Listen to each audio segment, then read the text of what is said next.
দেখি কোন পর্যায়ে আছে আমার ছানা আমের সন্দেশটা।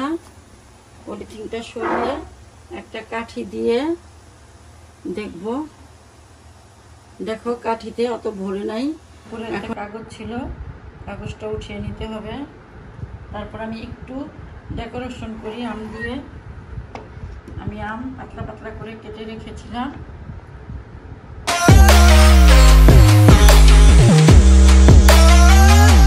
আসসালামু আলাইকুম ভিউয়ার্স, আমি আরেকটি রেসিপি নিয়ে হাজির হলাম। আজ আমি তোমাদের বানিয়ে দেখাবো আম আর ছানা দিয়ে সন্দেশ বানিয়ে দেখাবো। এখন আমের সিজন, প্রচুর আম পাওয়া যায়। এই জন্য আমি একটা পাকা আম নিয়ে নিয়েছি, 1 কেজি দুধের ছানা বানিয়ে নিয়েছি। তোমরা যদি কেউ কমেন্টে জানতে চাও যে ছানা কিভাবে বানায়, আমি তোমাদের বানিয়ে দেখাবো। আর 4 টেবিল চামচ চিনি নিয়েছি, 2 টেবিল চামচ গুঁড়ো দুধ নিয়েছি।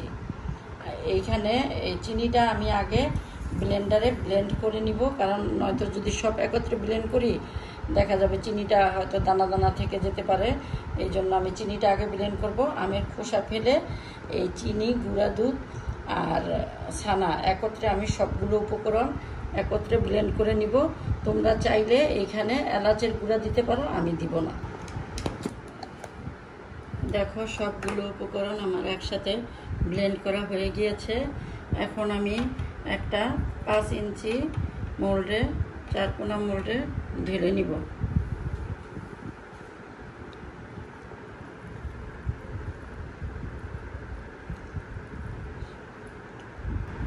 ঢালা হয়ে গিয়েছে।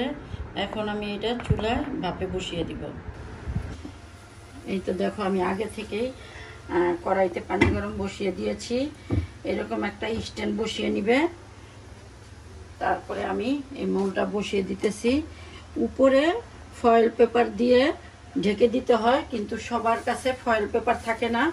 এই জন্য আমি একটা পলিথিন দিয়ে দেখিয়ে দিব।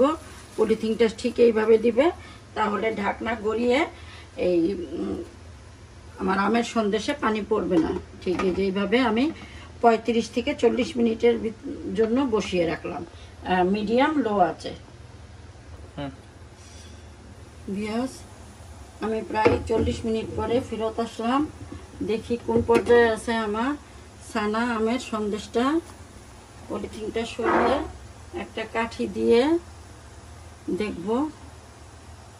দেখো কাঠিতে অত ভরে নাই। এখন আমি এটা চুলা অফ করে ঠান্ডা হলে নামিয়ে পরিবেশন করে দেখাবো। এই তো আমার আম সন্দেশটা ঠান্ডা হয়ে গিয়েছে। এখন আমি মোল্ড থেকে বের করে নিব। এই জন্য একটা ছুরি দিয়ে চতুর্দিকটা একটু ফাঁকা করে নিব, যাতে মোল্ডে লেগে না থাকে।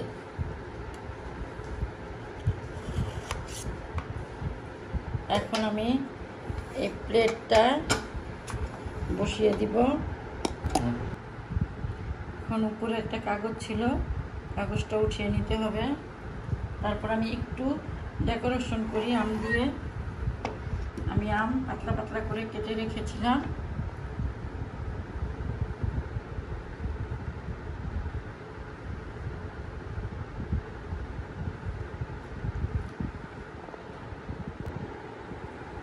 এখন আমি একটুখানি ম্যাঙ্গো পাল রেখে দিয়েছিলাম, এটা একটু উপর দিয়ে দিয়ে দিব।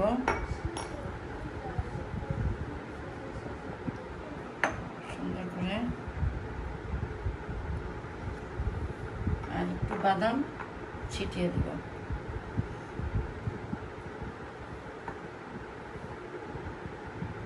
এখন আমি তোমাদের একটু কেটে দেখিয়ে দিব। দেখো একদম খুব সহজে সুন্দর মতো একটা সন্দেশ, ম্যাঙ্গো সন্দেশ হয়ে গিয়েছে। আমি তোমাদের অল্প করে একটু কাটিয়ে দেখিয়ে দেই।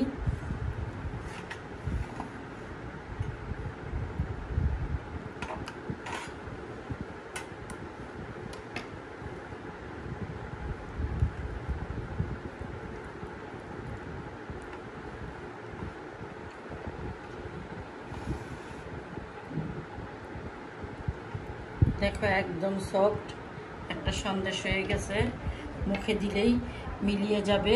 ঠিক এরকমভাবে একটা সন্দেশ বাসায় বানিয়ে খেয়ে দেখো, ভালো লাগবে। ভালো লাগলে আমাকে লাইকস, কমেন্টস এবং সাবস্ক্রাইব করে আমার পাশে থেকো। আল্লাহ হাফেজ।